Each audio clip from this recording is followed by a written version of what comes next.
I returned home because I forgot a document and saw my husband stepping out of the car with her. He crushed his own fingers, slamming the door in panic.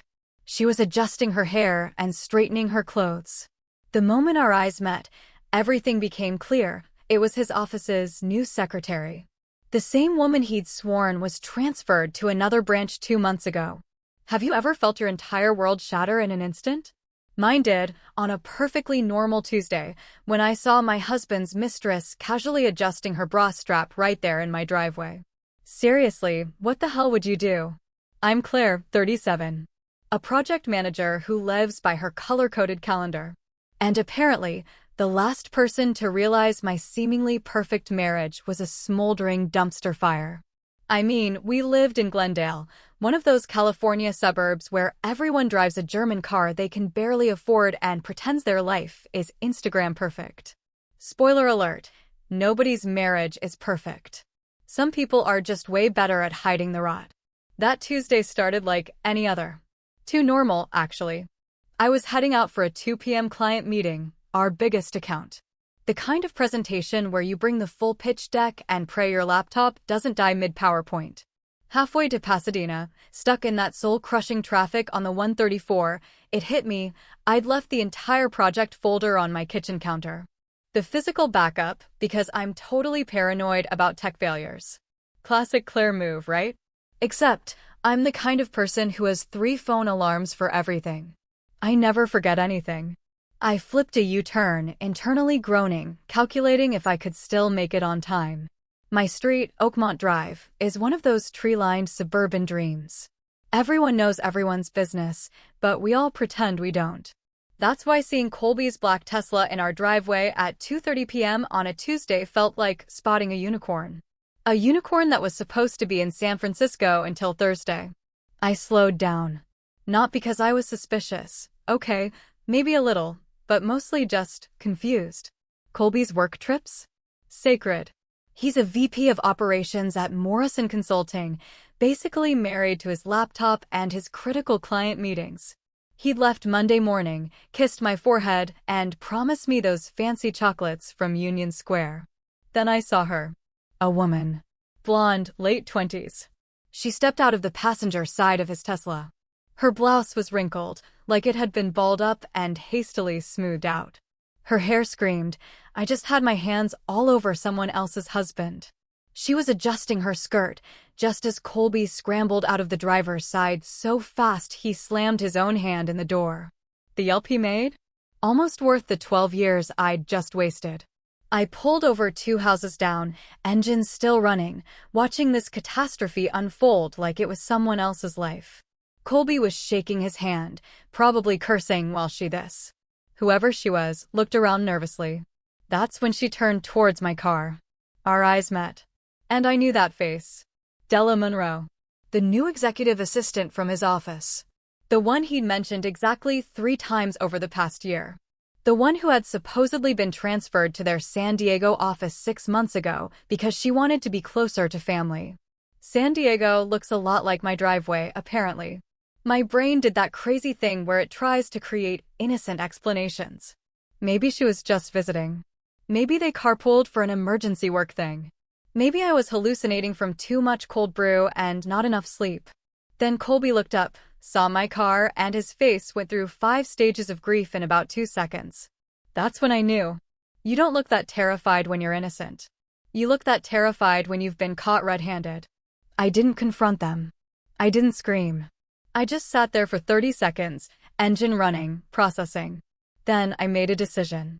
I drove around the block, parked 2 streets over, and walked back. I entered through the side gate, quiet as a burglar in my own home. Grabbed the project folder from the kitchen counter. Left through the same gate.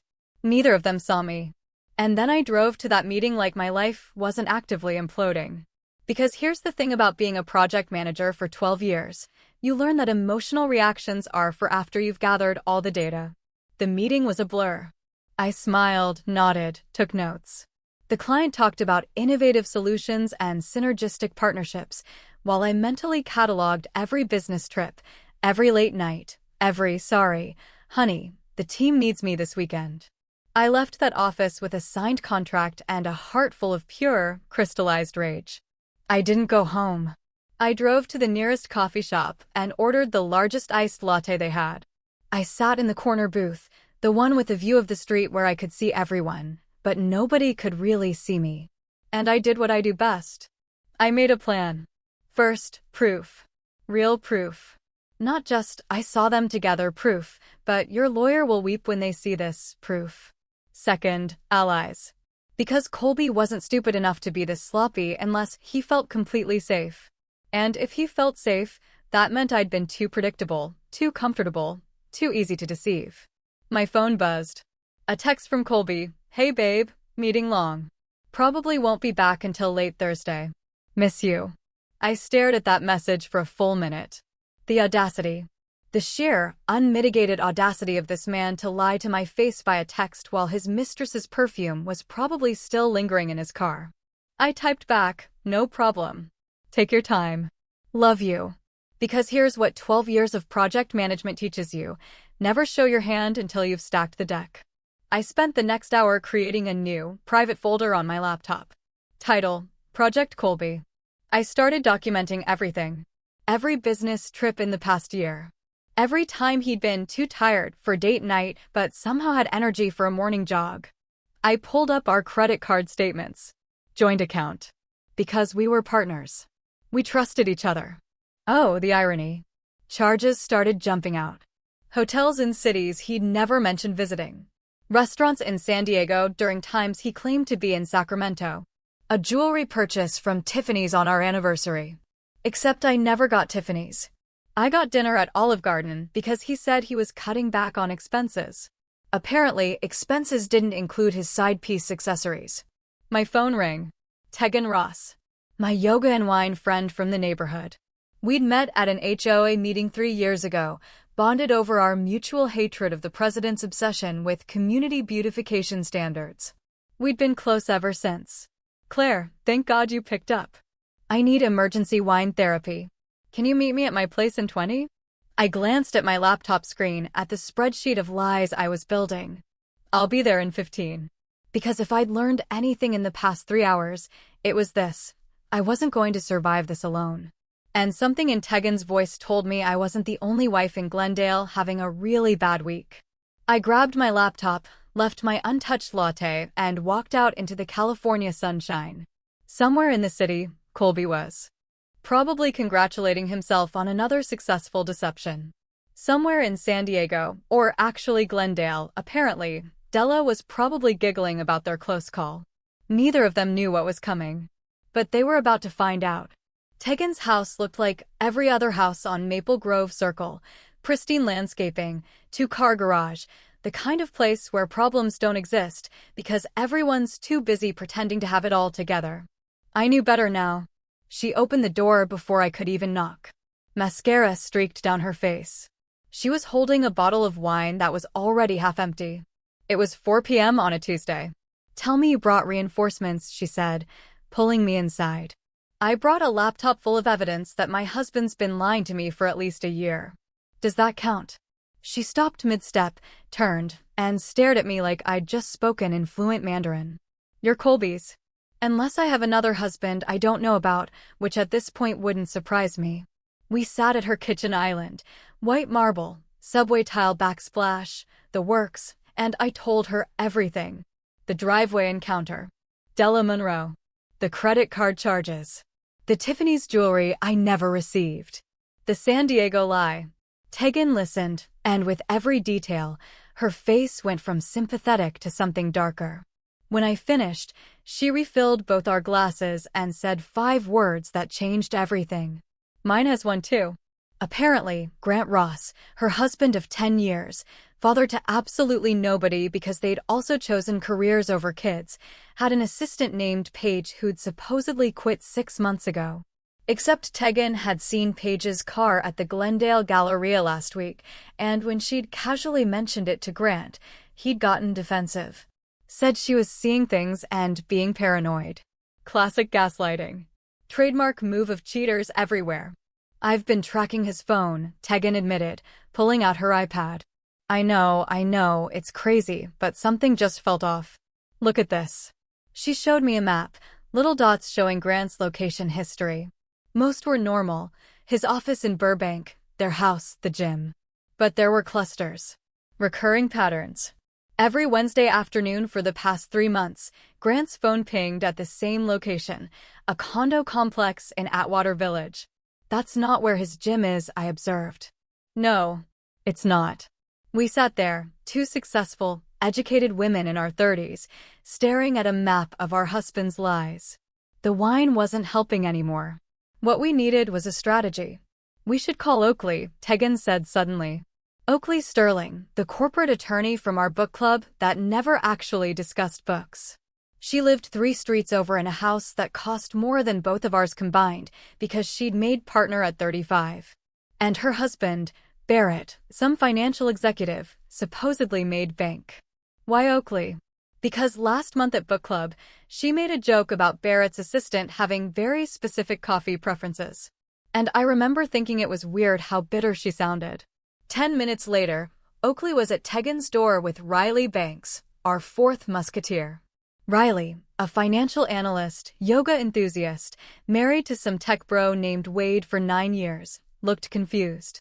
Tegan said, "Emergency meeting." Nobody's pregnant, right? Because I brought wine, not sparkling cider. Worse, Tegan said. Husbands. We moved to the living room. I went first, laying out everything about Colby and Della. Tegan followed with Grant and Paige. Then we looked at Oakley. She didn't cry. Didn't even look surprised. She just opened her Birkin bag, pulled out a folder, and dropped it on the coffee table. Barrett and his assistant, Simone. 6 months. I've had a PI on him for 2 weeks. The folder was thick. Photos, bank statements, hotel receipts, text message logs that would make a sailor blush if we were allowed to quote them, which we absolutely aren't because YouTube has standards. Jesus, Riley whispered. Then she went pale. Wait.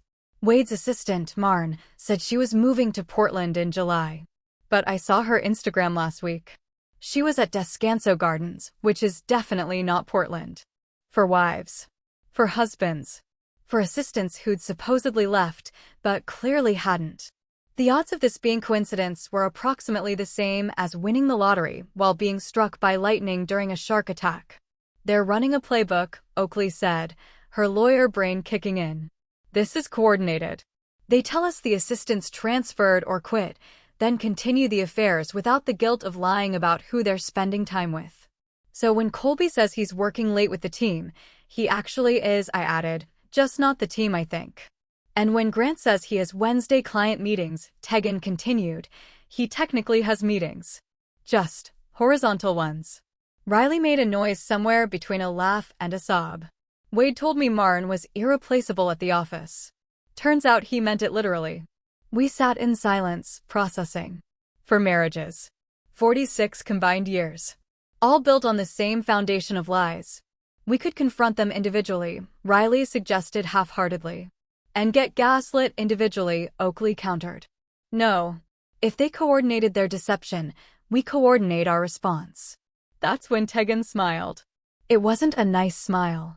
It was the smile of someone who just figured out how to burn down the world and make it look like an accident. My cousin, Forrest, manages the Castaway. You know that restaurant in Burbank with the view? I knew it. Colby and I had celebrated our 5th anniversary there, back when I thought we were happy. Back when I was an idiot. He owes me a favor, Tegan continued. Big favor. I introduced him to his wife. And they have a private event room with AV equipment. Oakley caught on first. Her eyes widened. You're thinking what I'm thinking. A dinner party, Tegan said. Just the 8 of us. We tell the husbands it's a couple's celebration, friendship, community, whatever. We get them in that room, lock the door, and show them exactly what we found.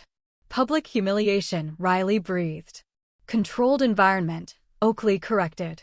No escape. No, with witnesses. I thought about Colby's face that afternoon. The panic, the guilt, the calculation of how to lie his way out. And then I asked, and then? Oakley smiled. It was sharper than Tegan's. And then we give them a choice. Clean divorces with fair splits. or we make everything public. Their bosses, their families, their precious professional reputations. Barrett's firm has a strict ethics policy about workplace relationships, Oakley added. Especially with subordinates. He'd lose his position. Morrison Consulting, too, I confirmed. Colby could kiss that VP title goodbye. Grant's company is family-owned, Tegan said. His father-in-law would actually kill him. Wade's in tech, Riley added. They love firing people for less. We looked at each other.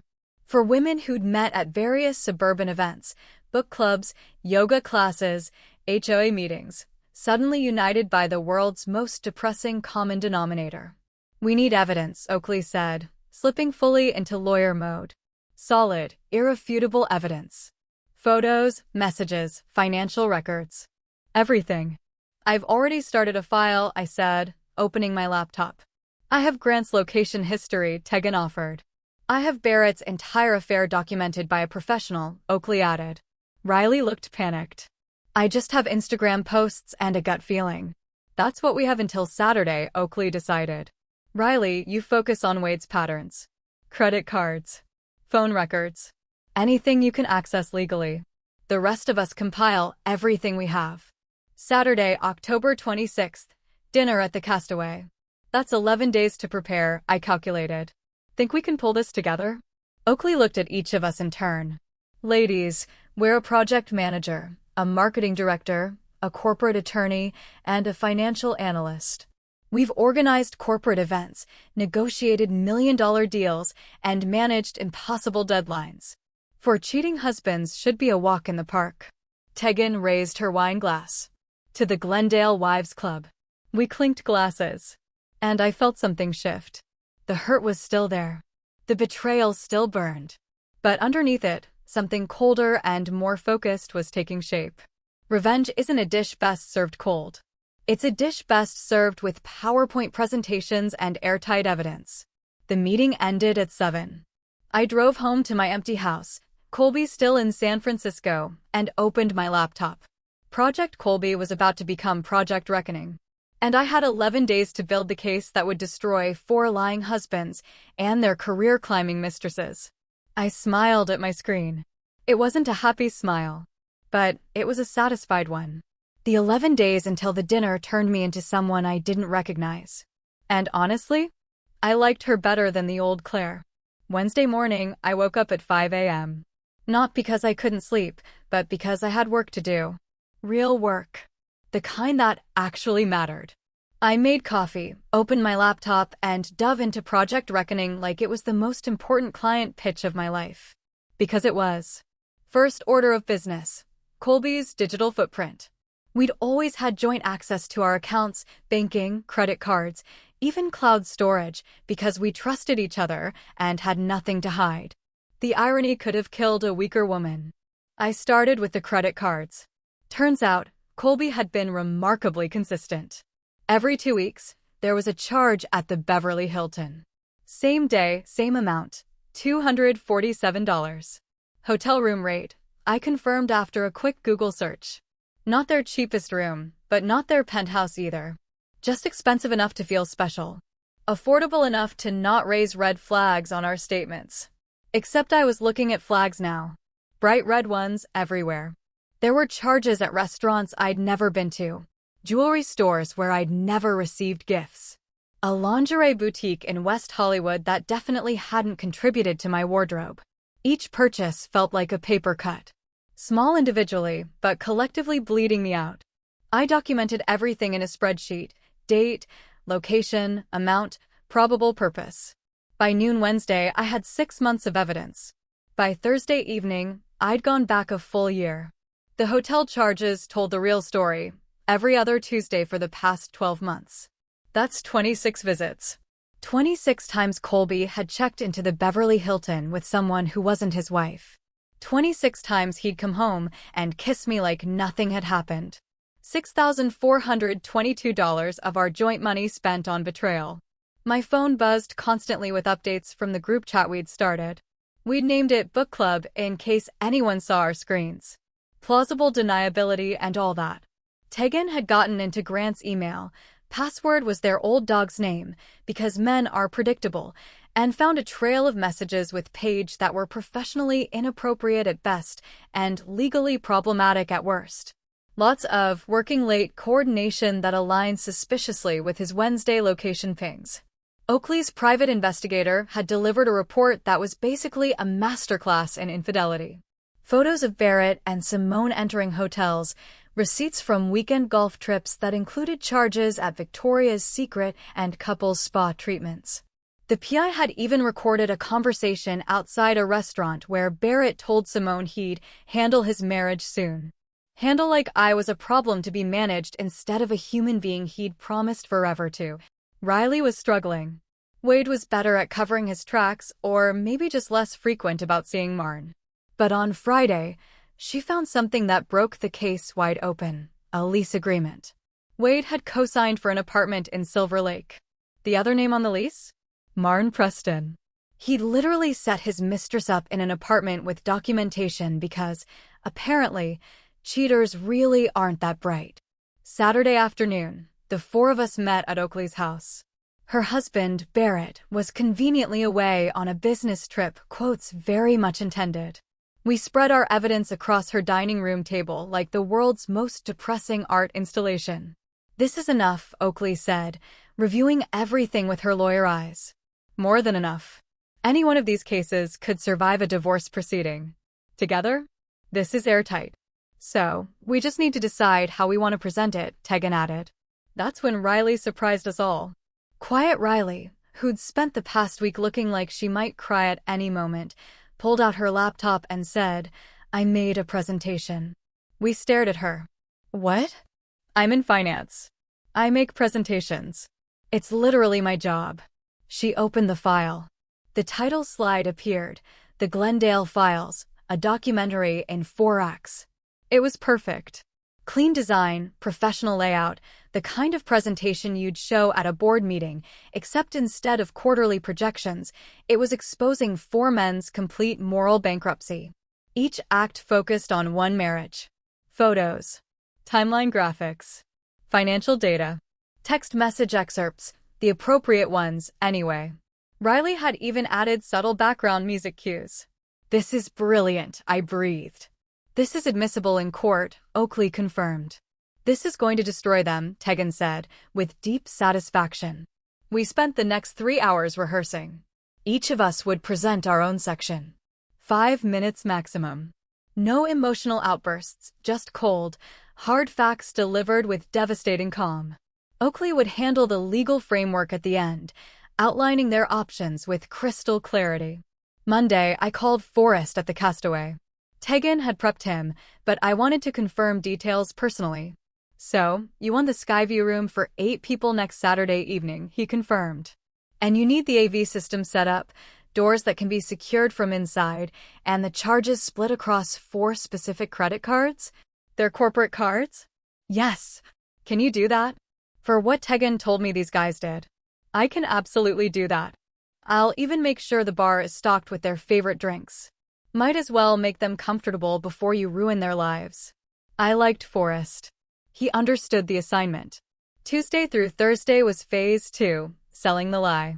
We needed our husbands to show up enthusiastically. Unsuspecting. Preferably smug. I texted Colby Tuesday morning, "Hey, the girls and I want to do a couple's dinner Saturday. Celebration thing. You free?" He responded within minutes, "Sounds good." Where? The Castaway? Tegan's cousin is managing? Got us a private room. Perfect. Miss you, babe. I stared at those 3 words. Miss you. From the man who was currently lying about his location while probably sitting across from his mistress. The audacity was almost impressive. The other wives reported similar easy acceptances. Our husbands suspected nothing. Why would they? We were the good wives, the understanding ones, the ones who believed their lies because it was easier than facing the truth. They'd mistaken our kindness for stupidity. Classic error. Friday afternoon, Oakley called an emergency meeting. We need to discuss what happens after the presentation. The reveal is one thing, but we need to control the aftermath. We gathered at a coffee shop in Pasadena, far enough from Glendale to avoid anyone we knew. They're going to try to leave, Oakley continued. Get defensive. Maybe aggressive. Forrest said he can handle that, Tegan offered. Ex-Marine. He'll keep the door secured until we're done. And then? Riley asked. Then I give them the choice, Oakley said. Clean divorces with equitable splits. Or we take this public. Their employers, their families, social media if necessary. Will they go for it? I asked. Oakley smiled grimly. Barrett's firm fires executives for ethics violations. Workplace relationships with subordinates violate their code of conduct. He'll lose his position. Grant's father-in-law owns his company. Family reputation is everything. Wade's tech company has zero-tolerance policies. And Colby's Morrison Consulting has that clause about professional conduct. She paused. They'll take the deal because the alternative is career suicide. What about the assistants? Riley asked quietly. We'd been so focused on our husbands, we'd almost forgotten the other women. Almost. Della, Paige, Simone, and Martin made their choices, I said, surprised by how cold my voice sounded. They knowingly pursued married men. They participated in deception. I'm not interested in destroying them. That's not our goal. But I'm also not interested in protecting them. Agreed, Tegan said. Our target is our husbands. If there's collateral damage, that's on them for being collateral. We finalized the plan. Saturday, October 26th, 7 p.m. We'd arrive early to set up.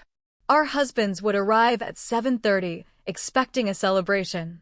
What they'd get instead was a reckoning. Friday night, I did something I hadn't done in months. I went through my wedding photos.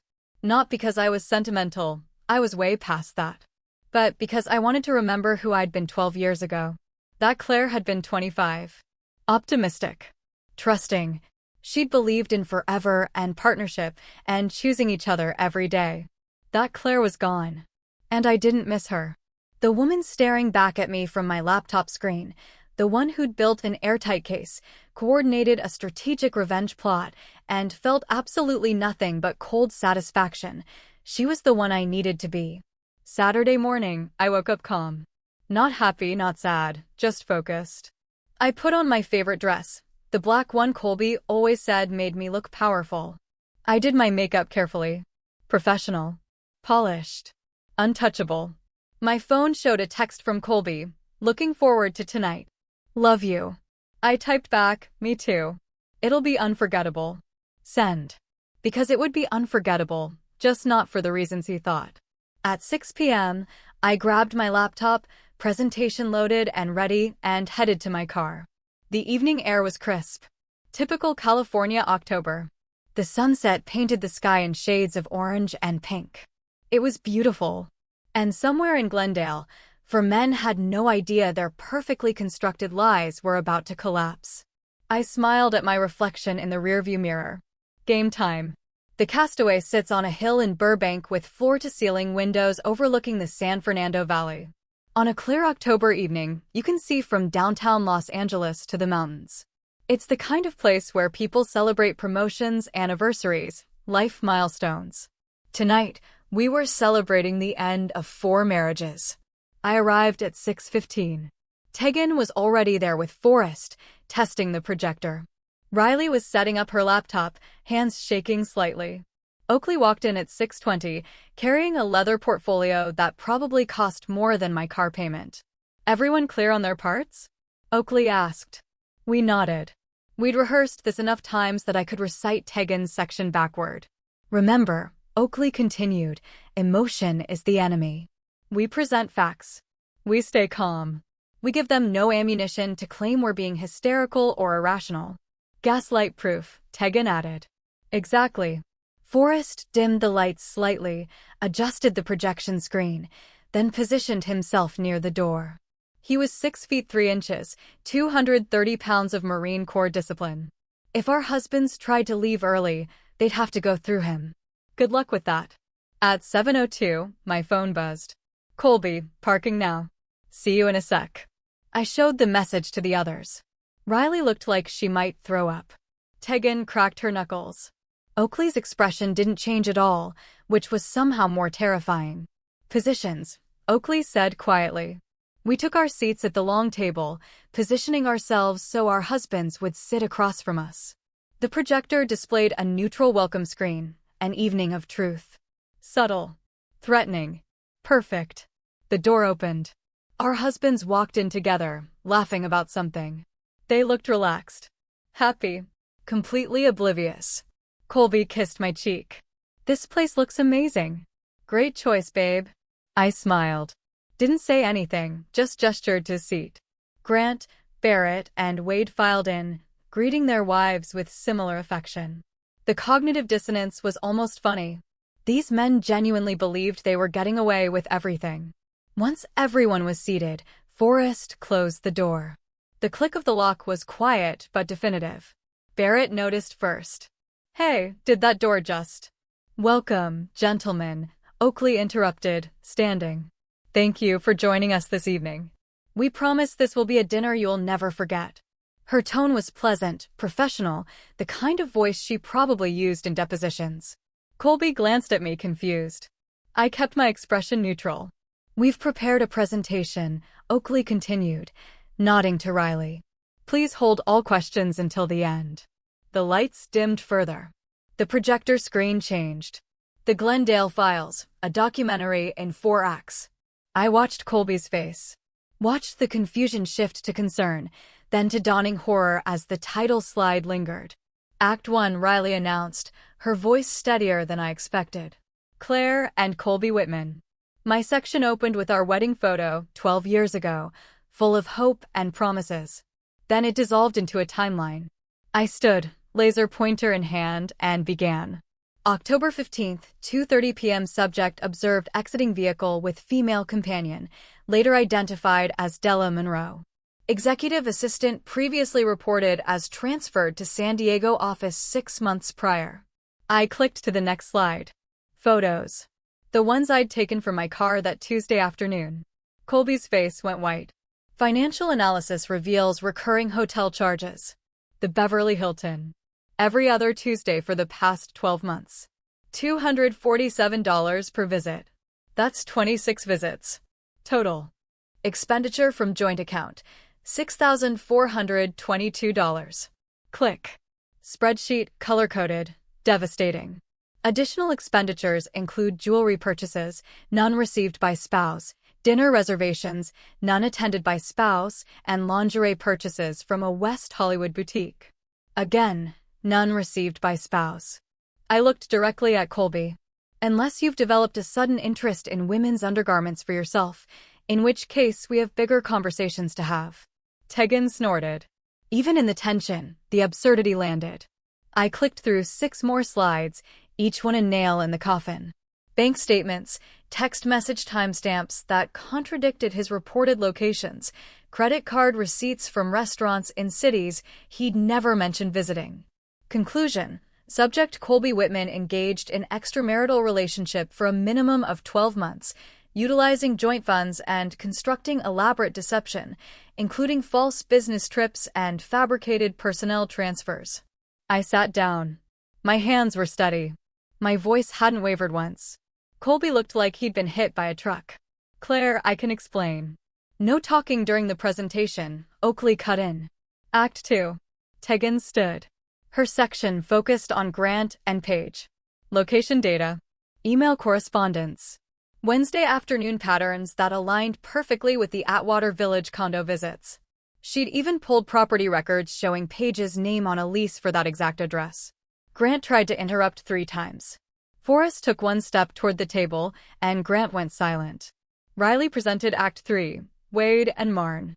The co-signed apartment lease was the centerpiece, but she'd also found Venmo transactions, Wade sending Marn money with hearts and kissy face emojis.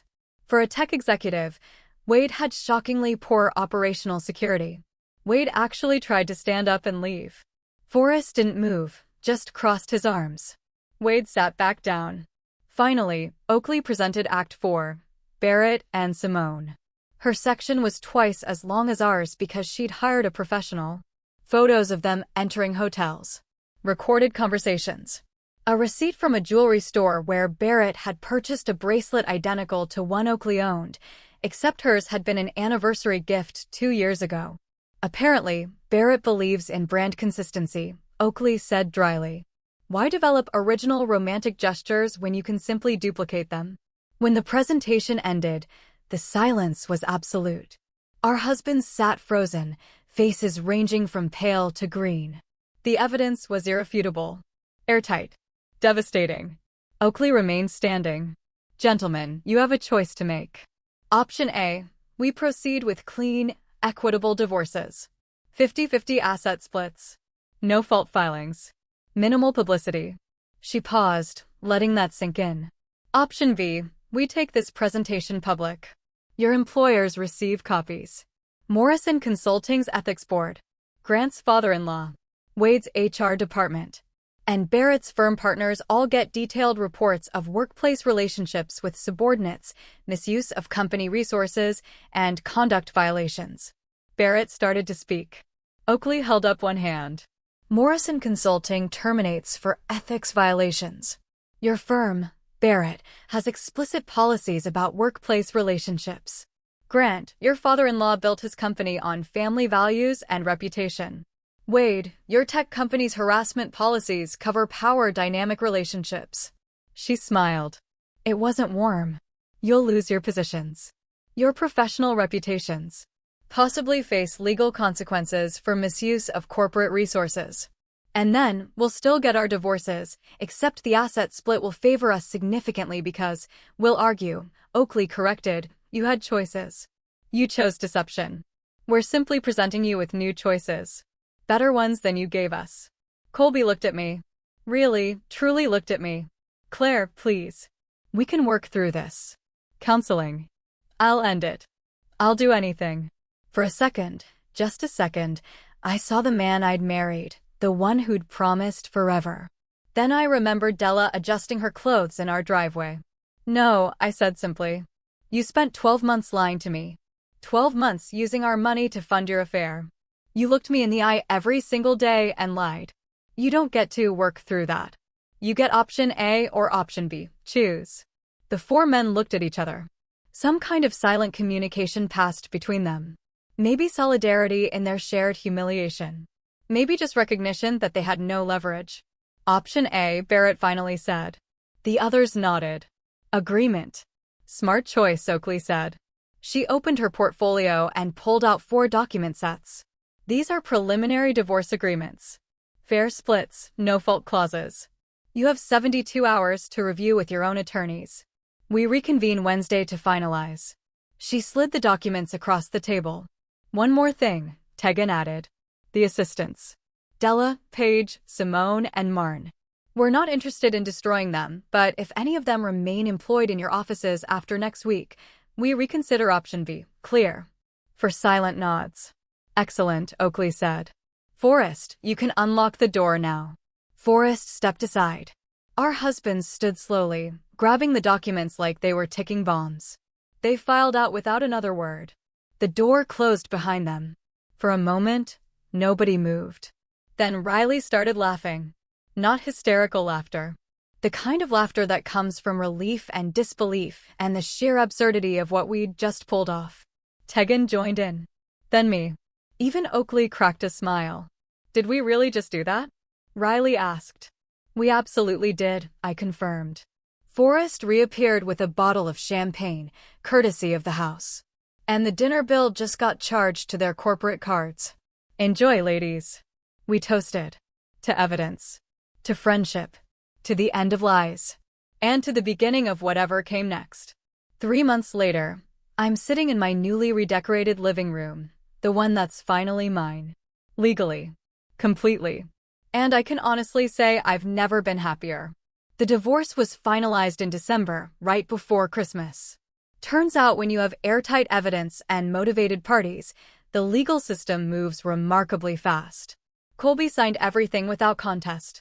So did Grant, Barrett, and Wade. Funny how quickly men cooperate when their careers hang in the balance. The house became mine in the settlement. Colby kept his Tesla and his bruised ego. I got the equity, the furniture, and the profound satisfaction of changing every single lock. First thing I did was repaint the bedroom. Goodbye, sad beige. Hello, deep emerald green.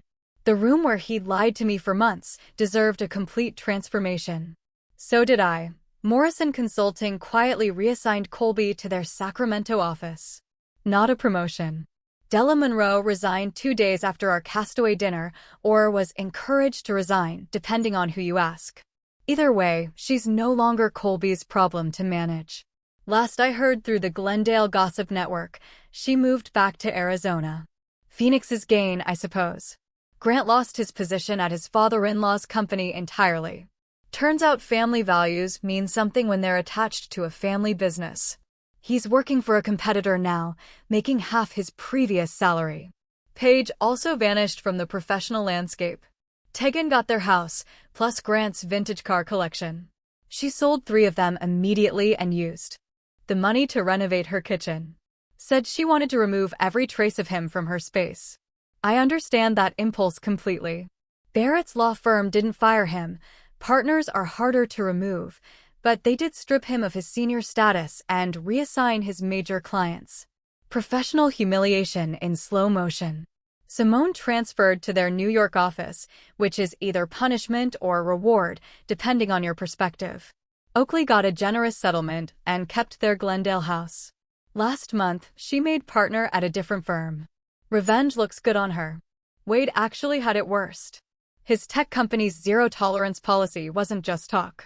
They terminated him for ethics violations and the misuse of company resources to support Marn's apartment. Marn got fired, too. Wade's working at a startup now, making a fraction of his previous salary. Riley got their house and half his stock options. She's traveling Italy last month, Greece next week, living her best divorced life. The 4 of us still meet monthly at the Castaway. Forrest always reserves our table, the one by the windows with the view. We call it the Glendale Wives Club, though technically we're not wives anymore. The Glendale Ex-Wives Club doesn't have the same ring to it. Word spread. It always does in the suburbs. Other women started reaching out. Quiet conversations at yoga class. Carefully worded texts, "Can we talk?" Followed by stories remarkably similar to ours. We started offering consultations. Free advice over coffee about gathering evidence, understanding legal options, building airtight cases. We're not lawyers. Well, Oakley is, but we're experienced in the specific art of strategic divorce. There's a waiting list now. Turns out Glendale has more cheating husbands than anyone suspected. Or maybe we just made it safer to stop pretending everything was fine. I ran into Colby once in January at the Whole Foods on Colorado. Awkward, doesn't begin to cover it. He looked tired. Older. Asked how I was doing with this painfully forced casualness. Better than ever, I told him honestly. He nodded, started to say something, then stopped. What could he say? Sorry I destroyed our marriage? Sorry I spent your money on my affair? Sorry I got caught? We're past sorry. Way past it. He walked away with his organic groceries and his guilt. I walked away with my freedom and my self-respect. I know what people expected. They expected me to fall apart, to collapse into grief and rage and dramatic displays of emotion. Some people in Glendale still look at me with pity, like I'm wounded, like I should be sadder about losing my marriage. But here's what I learned. You can't lose something that was already gone. Colby left our marriage months before I discovered the truth. I just finally caught up. The real loss would have been staying. Accepting the lies. Becoming smaller and quieter to accommodate his betrayal. That version of events would have destroyed me. This version set me free. Riley's in Europe. Tegan's dating, casually, carefully, but dating. Oakley bought a convertible. I'm taking photography classes. We're not bitter ex-wives dwelling on past wrongs. We're women who looked at an impossible situation and decided to handle it with intelligence, strategy, and just enough ruthlessness to make it stick. Did we ruin 4 marriages? No. 4 men did that themselves. We just refused to be collateral damage. My name is Claire Whitman. 37 years old. Project manager. Homeowner. Member of the most effective support group in suburban California. And I learned the most important lesson of my life. Betrayal is devastating, but staying betrayed is optional. Some people collect stamps, some collect vintage cars. We collected evidence, and then we collected our dignity and walked away. The view from the Castaway is beautiful. Endless city lights stretching to the mountains. But the view from my side of freedom? It's better. I'm not grateful for what Colby did. I'm not thankful for the pain, or the lies, or the humiliation of being deceived in my own marriage. But I'm grateful for what I discovered about myself. That I'm stronger than I thought. Smarter than I gave myself credit for. More capable of protecting myself than I ever had to prove before. Colby taught me that trust is earned, not assumed. That marriage requires honesty, not just history. That sometimes, the worst thing that happens to you becomes the best thing that could have happened. We don't forgive. We don't forget. But we move forward. And we take our evidence with us, just in case. Have you ever had a moment where you realized everything you thought was true was a lie? What did you do? Or if you've been through something similar, how did you find your strength? I'd love to hear your stories in the comments below.